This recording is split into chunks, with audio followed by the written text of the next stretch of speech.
Hello everyone, and welcome to your no-nonsense beginner guide to playing the unknown Belgrade Gambit. This comes after e4, e5, and we're going to get a 4 knights game, which can happen in a couple of ways. The most common way, which I recommend, is knight to f3 attacking, knight to c6 defending, and now knight to c3 and knight to f6. And you'll now play pawn to d4. Striking in the center, the most common move here by far, and the best move is to capture our pawn, and we'll now play knight into d5, this marking the Belgrade Gambit. First off, we're already gambiting a second pawn here. Let's say black tries to capture. We're now going to play queen over to e2.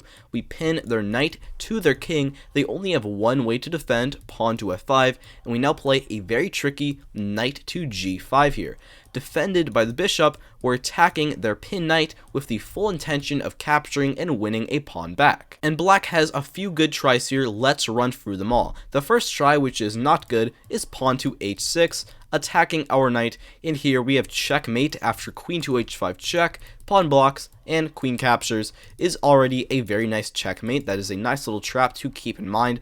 But better tries here, the most common move here that is actually not very good is bishop to e7, attacking the knight, at which point we're going to capture, pawn captures, and now queen takes. We have won one pawn back, and after black castles here, we're going to attack them with bishop to d3. We're threatening capturing on h7, which is only going to lead to very bad stuff for black. Their only move here is to go pawn to g6 to prevent that, and now I recommend to go pawn to h4 with the full intention of going h5 and trying to start some kind of an attack. Your rook will open up, and you already have very good attacking chances here.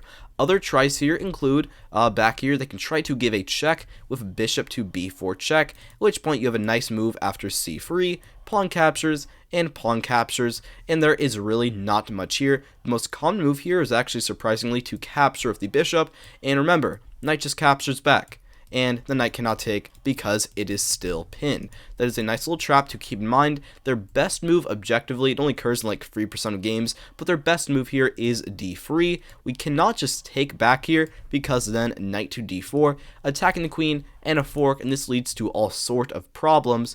Instead, the simplest way to play here is to capture back with the queen. And after knight captures here, we're going to take with the bishop, queen captures. Now knight takes on c7, we get this fork here. The most common move is king to d8 here, which completely loses because knight to e6, and we actually just fork them here, and they cannot take with the pawn because we pin them to their king. That is a nice little trap to keep in mind, but if they do know what they're doing and they run to f7 here, we'll simply capture their rook, and now we're up 2 points of material here. If we can get our knight out, that would be fantastic, and we have great chances in that position. Alright, moving into the next variation that they can play, their other very common variation here is to capture our knight with theirs. Here, we're now going to take back with the pawn, attacking their knight. Their most common move here is knight to e7, which is not very good because we capture on d4. And let's say black now plays d6, we'll simply go bishop d3, let's say bishop to a5, and we can just castle. And after something like this trade, we just have a nice advantage here. We have a good pawn into the center. Black's knight is very awkward, their bishop is blocked out, and we're just going to have an overall better time playing and developing in this position. Their better move they can play here is knight to b4, attacking our pawn, and we don't just want to capture back here because then knight takes on c2 and we sadly get royally forked.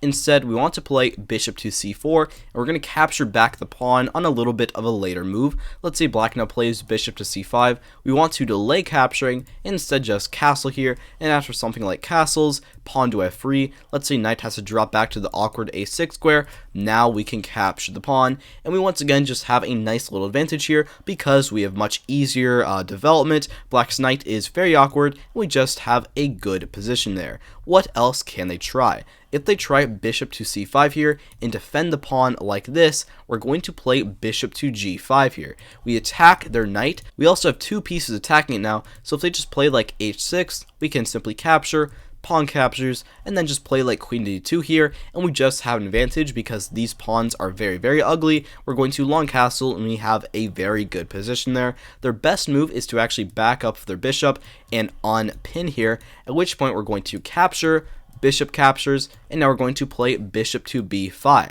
attacking their knight, at which point after something like castles, let's say bishop captures, pawn captures, knight captures with check, queen takes, and now you take the pawn on d4. Now we're not even down any more material, and you really cannot say that you have anything like a bad position here. What else can they try? Let's say they play bishop to e7 immediately. You're now going to play bishop to c4, and this move also applies if they play pawn to d6 first. Those moves are likely going to transpose into each other. Let's say black now castles, we're going to castle as well. And let's say black gets greedy and they take the pawn now. How you're going to play in positions like this is you'll go rook to e1. You'll attack their knight, and you're going to have pressure on the bishop back here. Let's say knight to d6 here. Black gets a little fancy, tries to attack our bishop. We can simply back it up to d3. And our ideas here is we're going to play bishop to f4, put the knight into the middle, get our queen in, and try to start attacking black on the king side. And there's also one very nice trap here. If black just plays a very normal bishop to f6, getting their bishop out of an awkward square, then after captures and queen captures, bishop to g5 here, and the queen is actually just straight up trapped. It has no squares to go to, and we are already winning here. And lastly, their best move here, which I must say is very rare, only occurs in about like 5% or so of games, is knight to b4 here, attacking this knight twice. And how you want to play here is you want to capture the pawn on d4, and they have two tries. They can capture our knight, or they can capture the pawn on e4.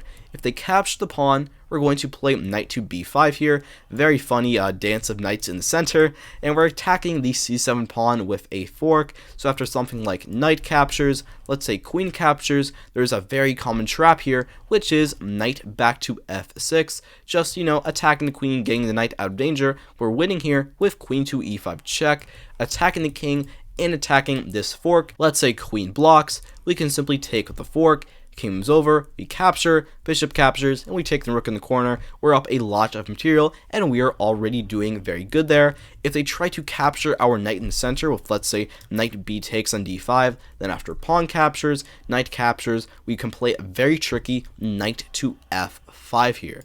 We're attacking their knight, and they have to be extremely careful. If they just play knight back to f6, this is once again losing because queen to e2 check, let's say bishop blocks, and now we capture the pawn with check. King has to move over, and now bishop to h6 here. We are threatening many nasty discovered checks, and black can survive here if they are very precise, but more than likely they're going to blunder, and we have a nice advantage there.